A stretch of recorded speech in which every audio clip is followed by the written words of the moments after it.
Dragon Ball scaling is one of, if not the most debated scalings I have ever seen, with the downplayers downplaying Dragon Ball to low multiversal to high ballers highballing Dragon Ball to outerversal. So in this video, I'm gonna be giving you the actual scaling of Goku and all the other top tiers in Dragon Ball at this point. And with that being said, let's get right into it. The first issue we run into is that a lot of people still don't think that Goku or all the other top tiers in Dragon Ball are stronger than Infinite Zamasu. So a lot of people don't take Infinite Zamasu for scaling. So I'll give you guys both with Infinite Zamasu scaling and without Infinite Zamasu scaling, and you guys can take whichever one you prefer. First, without taking Infinite Zamasu. Without taking Infinite Zamasu, the biggest feat as of now is Goku and Beerus's clash at the starting of Dragon Ball Super, which was destroying the whole Universe 7 macrocosm. Before I tell you guys where this scales to, I think I need to clarify the universal tier because I've seen a lot of people get it wrong. A lot of people think that you have to destroy a whole universe to be a universal character. But that isn't actually the case. By definition, a universal character in power scaling terms is someone who can destroy one three-dimensional space equivalent in size to our observable universe. If a versus universe has more than just one 3D space equivalent in size to our observable universe, then destroying, creating, or significantly affecting that versus universe is a higher feat than just universal. So for all the Dragon Ball haters who say that this isn't even a universal feat because they don't destroy the whole universe, it still does fit the definition because they are still significantly affecting it.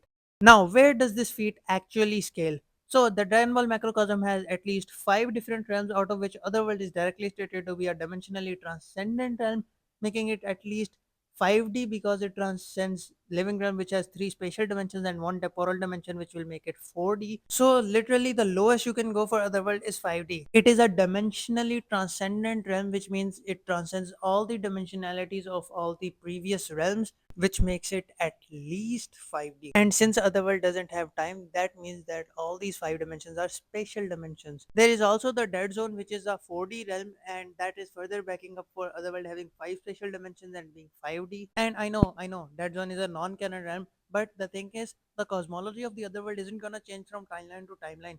If it's 5D in the movie timeline, then it's 5D in the main timeline as well.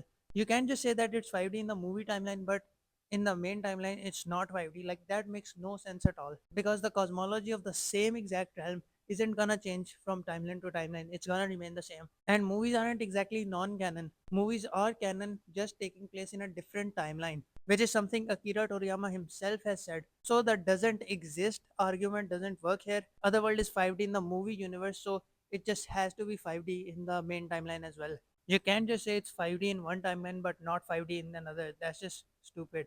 And again, the living realm itself already has 4 dimensions, so that already proves that Otherworld is 5D. This is just further more backing up for 5D Otherworld. So Otherworld is pretty concrete 5D at this point. I don't even know why there is a debate. Like, all it takes is just a little bit of research, and we have pretty clear proof of Otherworld being 5D. Then there is the macrocosm or the universe bubble itself, which we have literally seen in the show. So I don't know why a lot of people just leave it out of the scaling, but since this contains all of these realms, including the 5D Otherworld, it's bare minimum 6D. Then there is the swirling lights dimension, which has 2 arguments. The first argument is that this is just the realm between realms or the inside of the macrocosm, because Gogeta and Broly enter this after breaking through the barrier of the living realm, and so the universe in this statement just means the living realm, which isn't far-fetched because Dragon Ball has used the term universe to describe just the living realm before. So this is a pretty valid take, and you can end the scaling here, in which case from base to even their strongest forms, Goku, Vegeta, Broly, and all the other top tiers like Jiren, Gohan, and Piccolo would just be 60. This is the most lowball scaling, but you can end the scaling here. The second argument is that the swirling lights dimension is in fact beyond the whole universe and transcends the whole macrocosm, in which case it will be 70, and so all the top tiers in their strongest forms would be 70, but they will still be 60 in the weaker forms. And that's it for the scaling without taking Infinite Zamasu. If you guys don't take Infinite Zamasu, this is where the scaling ends.